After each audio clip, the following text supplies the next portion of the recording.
पहला क्वेश्चन में क्या पूछ रहा है स्टेटमेंट फर्स्ट में, in prokaryotes the positively charge DNA is held with some negatively charge protein in a region called nucleoid. ठीक है। स्टेटमेंट 2 में पूछ रहा है in eukaryotes the negatively charge DNA is wrapped around the positively charge histone octamer to form nucleosome.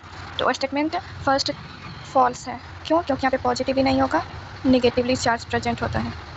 ठीक है। उसके बाद स्टेटमेंट 2 जो है वो करेक्ट है।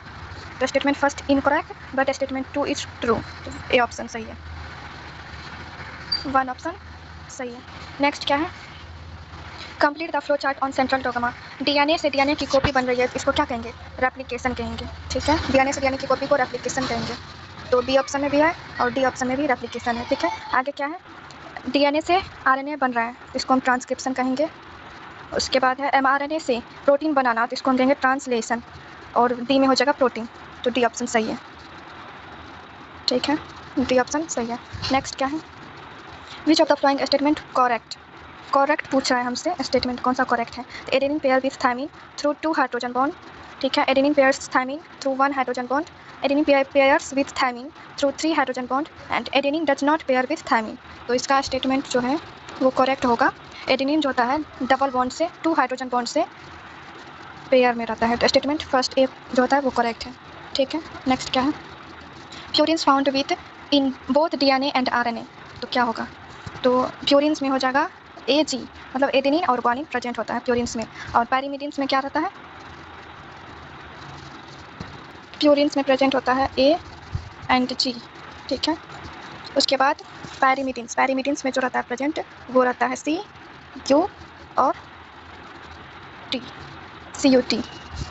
ठीक है, नेक्स्ट क्या है, the association of histone H1 with nucleosome indicates that. A option में है DNA replication is occurring, B option में है the DNA is condensed into a chromatin fibre, C option में है the DNA double helix is exposed, D में है transcription is ऑक्यूरिंग।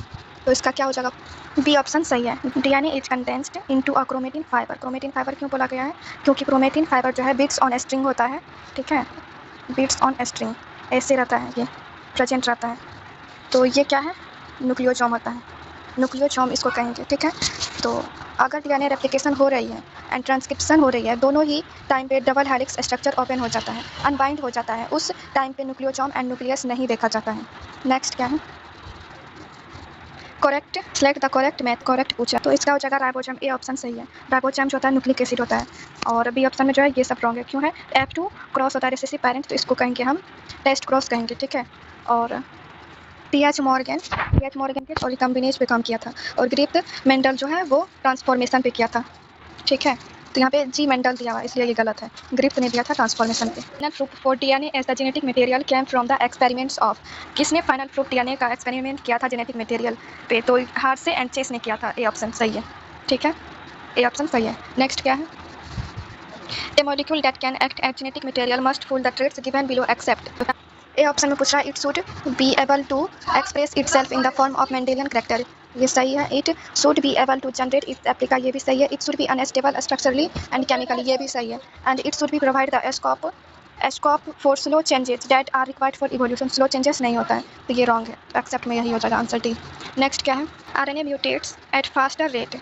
कह रहा है आरएनए म्यूटेट्स फास्टर रेट से वो म्यूटेट कर रहा है आरएनए। एंड स्टेटमेंट 2 में पूछ रहा है viruses having RNA genome and shorter life span mutate and evolve faster. में दोनों ट्रू है, फर्स्ट एंड सेकंड दोनों ट्रू है, तो ए ऑप्शन सही होगा। ठीक है, कौन सा ऑप्शन? ए ऑप्शन सही है। नेक्स्ट क्या है, which one of the following is not applicable. Not पूछ रहा है एप्लीकेबल टू आरएनए, कौन एप्लीकेबल नहीं है? तो चारगप्स रूल एप्लीकेबल नहीं है आरएनए के लिए।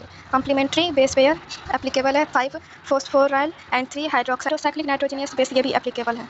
ठीक है, which of the following statement correct regarding the process of replication in E coli. कौन सा प्रोसेस ऑफ रेप्लिकेशन करेक्ट है?